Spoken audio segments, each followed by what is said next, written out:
Weekend వచ్చిందంటే చాలు హైదరాబాద్ లో కొందరు యువకులు రెచ్చిపోతున్నారు. కార్లు బైక్లపై రేసింగులకు పాల్పడుతూ ప్రజల ప్రాణాల మీదకు తెస్తున్నారు. అర్ధరాత్రి రాయదుర్గం పోలీస్ స్టేషన్ పరిధిలోని నార్త్ సిటీ వద్ద కొందరు యువకులు కార్లతో రేసింగ్ కు పాల్పడ్డారు. ఇది అడ్డుకునేందుకు ప్రయత్నించిన పోలీసులపైకి కార్లతో దూసుకెళ్లారు. ఈ ఘటనలో ఓ కానిస్టేబుల్ గాయపడ్డాడు. కొందరు యువకులు కార్లకు సౌండ్ వచ్చే సైలెన్సర్స్ ఏర్పాటు చేసి హంగామా సృష్టిస్తున్నారు. టీ హబ్ ఏరియాలో రేసింగ్లు చేయకూడదని తెలిసినా పట్టించుకోకుండా రేసులకు పాల్పడుతున్నారు. నిన్న ర్యాష్ డ్రైవింగ్ కి పాల్పడ్డ రెహాన్ అనే యువకుడిని అదుపులోకి తీసుకున్నారు పోలీసులు. అతని నుంచి Honda city car, mobile phone స్వాధీనం చేసుకున్నారు. మరికొందరు పరారీలో ఉన్నారు.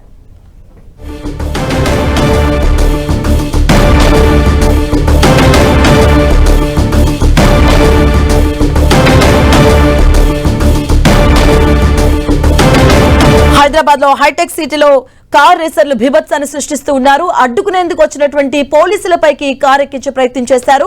ఈ నేపథ్యంలో ఒక కానిస్టేబుల్ కి అయితే గాయమైనట్టుగా తెలుస్తుంది. రేసింగ్ కారును అడ్డుకున్న కానిస్టేబుల్ కి అయితే గాయమైనట్టుగా తెలుస్తుంది. పోలీసుల హెచ్చరికలు పట్టించుకోకుండా కొందరు యువకులు నాలెడ్జ్ సిటీ ముందు కూడా, అలాగే టీ హబ్ దగ్గర కూడా ఈ రేసింగ్ లకు పాల్పడుతున్నట్టుగా అయితే పోలీసులు నిర్ధారించారు. హైదరాబాద్ హైటెక్ సిటీలో కార్లు అలాగే బైక్లతో రేసింగ్లకు పాల్పడుతూ బీభత్సాన్ని సృష్టిస్తున్నారు. ప్రజల ప్రాణాలతో ఆడుకుంటున్నారు. అడ్డుకోబోయినటువంటి పోలీసులపైకి నిన్న కారు ఎక్కించే ప్రయత్నం చేశారు. ఈ నేపథ్యంలోనే ఒక కానిస్టేబుల్ కి గాయాలైనట్టుగా తెలుస్తుంది.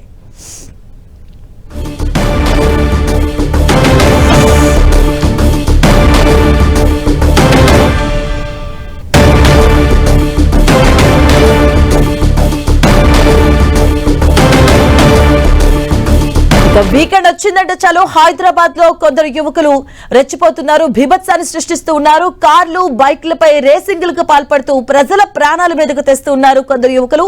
అర్ధరాత్రి రాయదుర్గం పోలీస్ స్టేషన్ పరిధిలోని నాలెడ్జ్ సిటీ వద్ద కొందరు యువకులు కార్లతో రేసింగ్ కు పాల్పడ్డారు. ఇది అడ్డుకునేందుకు ప్రయత్నించినటువంటి పోలీసులపైకి కార్లతో దూసుకెళ్లేందుకు ప్రయత్నించారు. ఈ నేపథ్యంలో ఓ కానిస్టేబుల్ గాయపడినట్టుగా తెలుస్తుంది. అలాగే కొందరు యువకులు కార్లకు సౌండ్ వచ్చే సైలెన్సర్ ఏర్పాటు చేసుకుని హంగామా సృష్టిస్తున్నారు.